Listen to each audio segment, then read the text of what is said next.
Okay, so let's finish up our look at Chapter 6 application problems. And the Chapter 6 covers datums and datum references. So we're going to look at a problem similar to problem number 84. And so in problem number 84, it states a drawing and manufactured part are given. So here's the drawing, okay?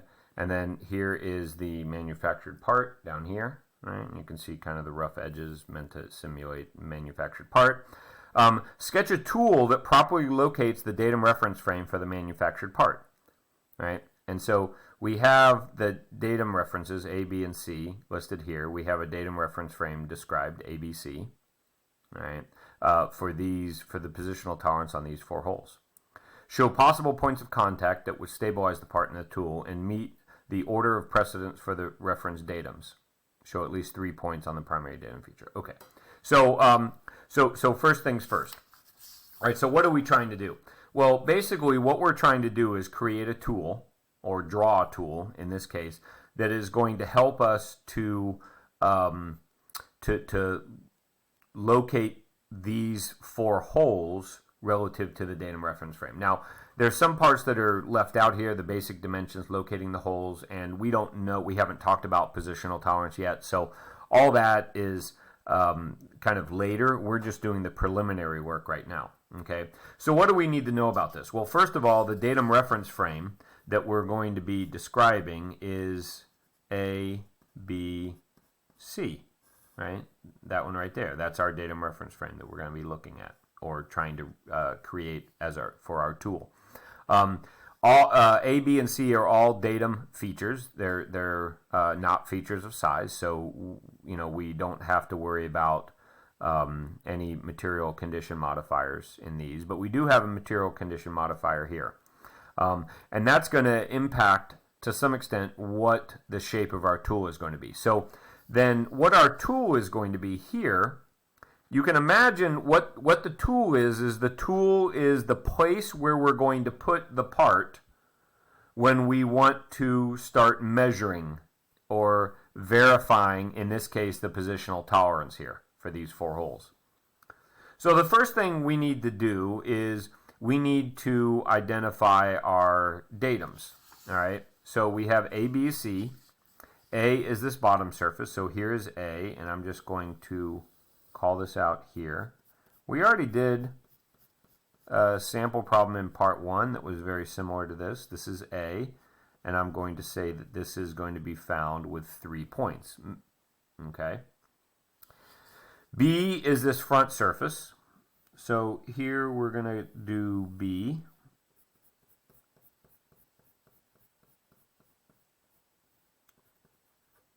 And we would find this with 2 points.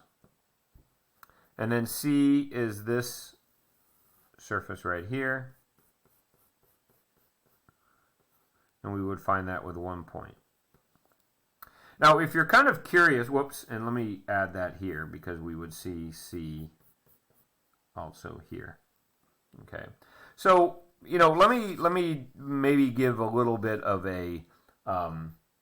another view of this. Okay. So here, what we're going to be in 3D, what we're looking at is something that looks like this.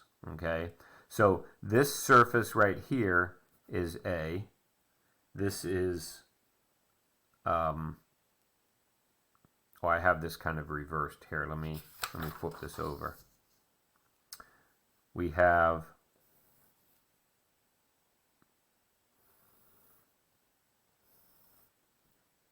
there we go. That's A. This right here is B. And then this right here is C. Can you see what that is? That's like a little corner. And our part then is going to rest on A, go up against B, and against C. So our part would be lying somewhere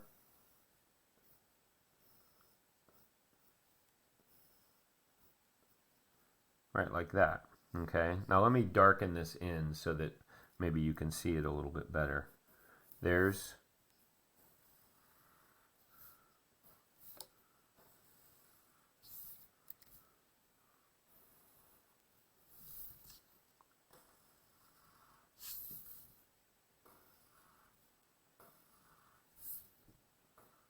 okay. So that's where the part is going to rest. On A, up against B, so here's B, and then against C. Okay? So that's what we have here. Just our three views of that.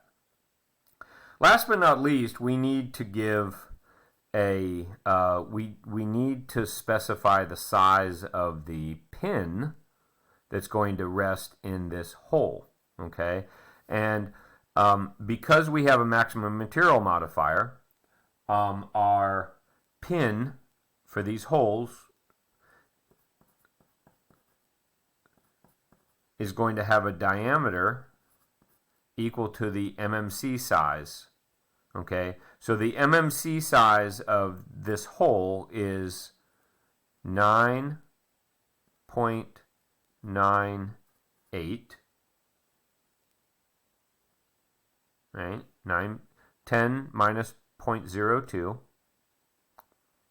and we have a 50 thou tolerance on that.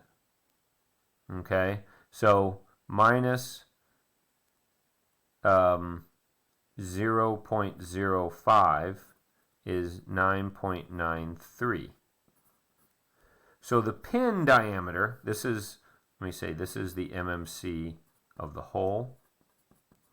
This is the tolerance on the hole at MMC. And then this is the virtual condition size. And so that's what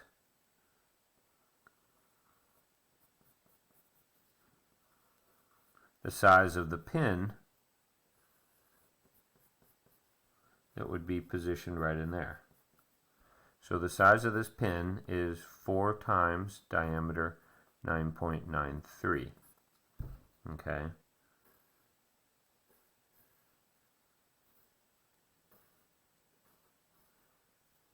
So if we go back to our drawing here, what we would have would be 4 pins kind of sticking up there, and these would have a diameter of 9.93, which is the virtual condition size. So if you go back to this view, our tool then, when we're finished designing it, our tool would be a flat surface. Let me put this in here. Our tool would be a flat surface like this, and we would have 4 pins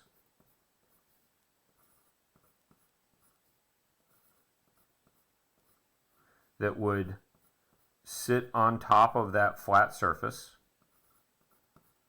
in some as yet unknown configuration, right? We don't know the distances.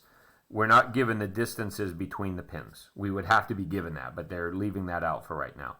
Okay, so 4 pins. These pins would be a diameter of 9.93 in diameter. We would also have an edge right here, and we would have an edge right here. Okay, so you think, you kind of, I want to draw this in good 3D shape. So, and let me, just to make this look a little bit more 3D, sometimes it helps to see this in 3D. So I'm going to try to do that. Okay. So this would be our table, right? This would be our tool. We would have a surface here, right? That's A. We would have a surface here, that's B. And we would have a surface here, that's C. This is B, and that's A. And then we would take our part and we would place it down. The part, remember the part has 4 holes in it.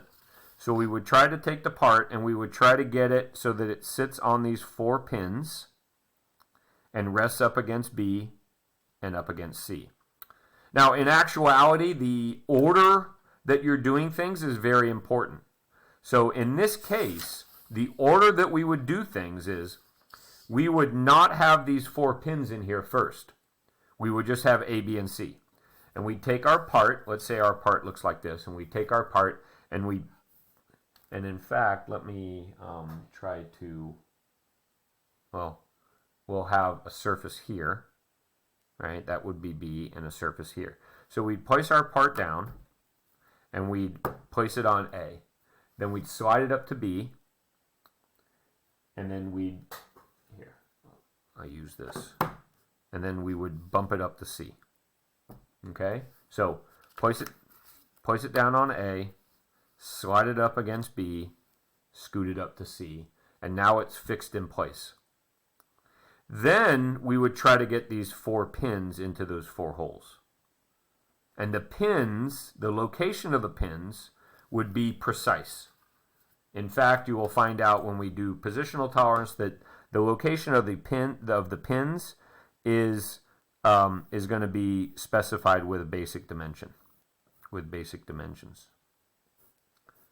So these basic dimensions would be used to locate the pins. All right, but this is our problem number 84. And let's do our last problem now.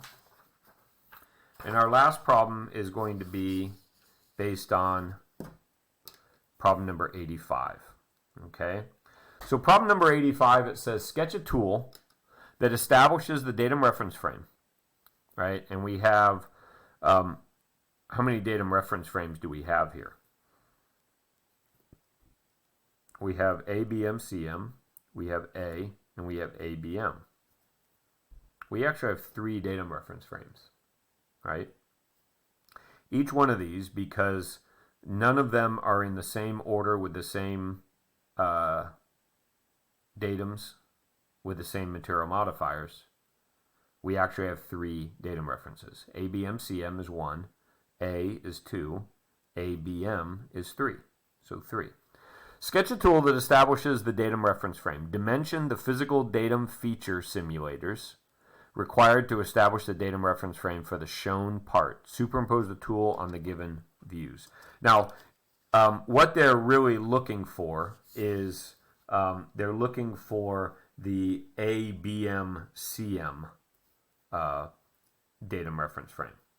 So that's the one that we will simulate, the ABM-CM. Okay, so ABM-CM datum reference frame.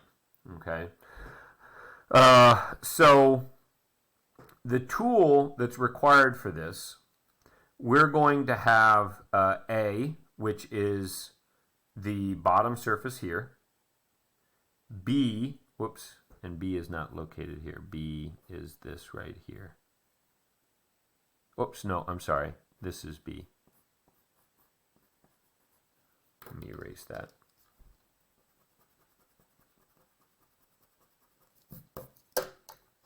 Okay. So this is the datum reference frame that we want to create our tool for. By the way, each datum reference frame would have a separate tool. Okay. So we would need one for A, and we would need one for ABM. You could imagine that these would be successive tools, right? The A tool could then be used to make the ABM tool, which then in turn could be used to create the ABM-CM tool by adding the next datum feature or datum feature of size in this case. Okay. So we're going to focus on this. So A is down here. So our tool is going to be, that's a surface that simulates A. B is this part right here, this hole, right? B is a datum feature of size.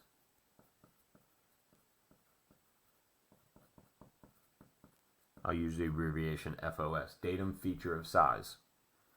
So what is the size of this, of the tool for this, right? Well, the tool is going to be the size of the maximum material condition of this hole, right? Which is 16 minus 0.004, or let's see, B, the virtual condition of B is equal to 16 minus 0.04 equals 15.96, okay, minus 0.05, 15.91. So that's our virtual condition size of our hole, all right? And B is going to be simulated at the maximum material condition of this hole, okay? So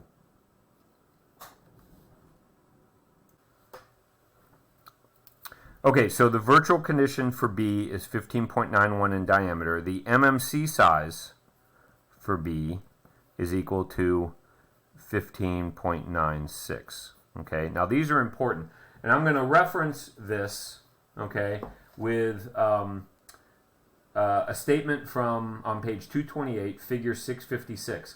A secondary datum feature reference showing an MMB modifier, right? That's what it is, a secondary datum feature showing an MMB modifier. It requires the datum to be simulated by a tool that has a size equal to the applicable maximum material boundary of the datum feature. So this is the size of the tool. That means the pin right here is going to have a diameter equal to 1596. So we put that in here. And I'll mark it clearly.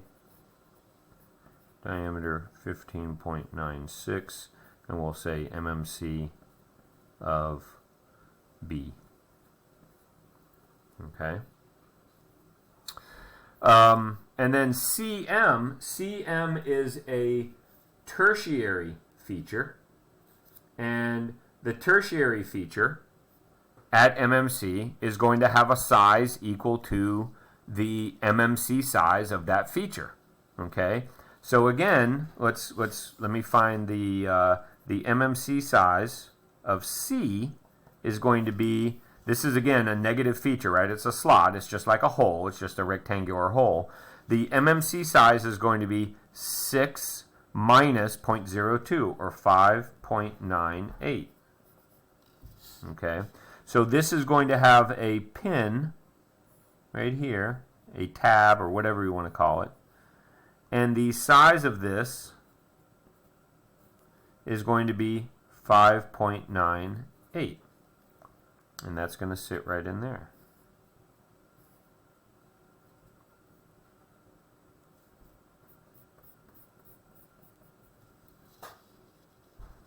All right. And then finally, the two pins that are going to be used here.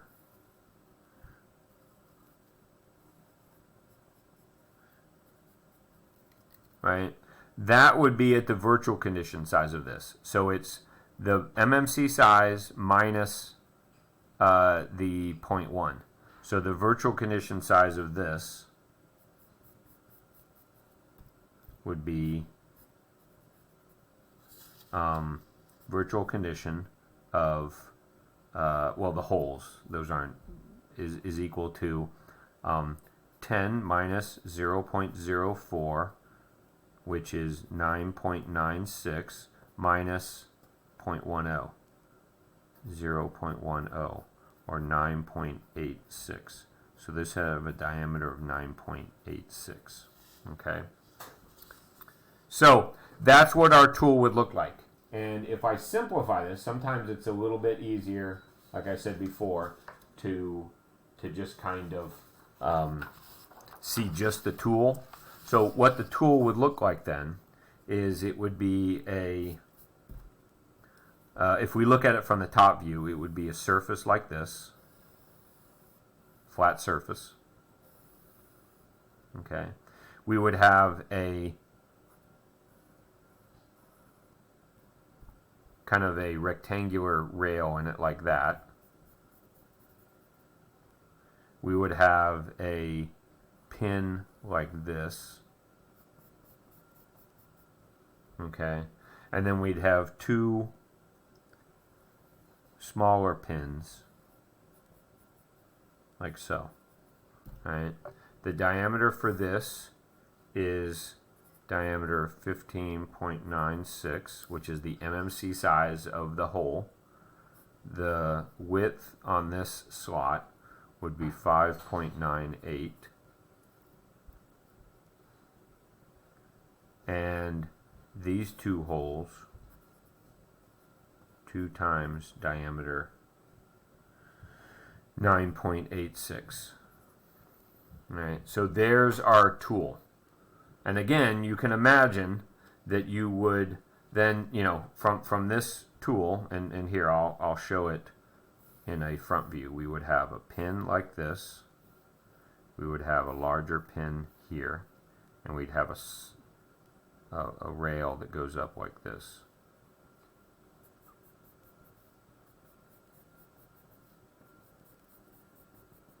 Okay. So that's what our tool would look like. And we would take our part and we would place it down on this so that the hole in our part, remember our part, what does our part look like?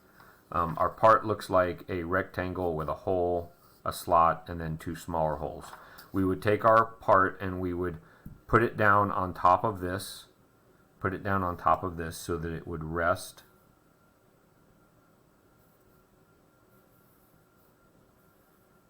like this.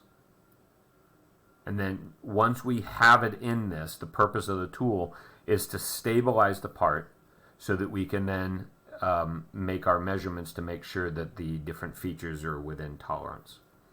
Okay? All right, so that's your sample problems for Chapter 6. I hope that helps. Please email me if you have any questions about that, and I'd be happy to help you out with that. Okay, bye.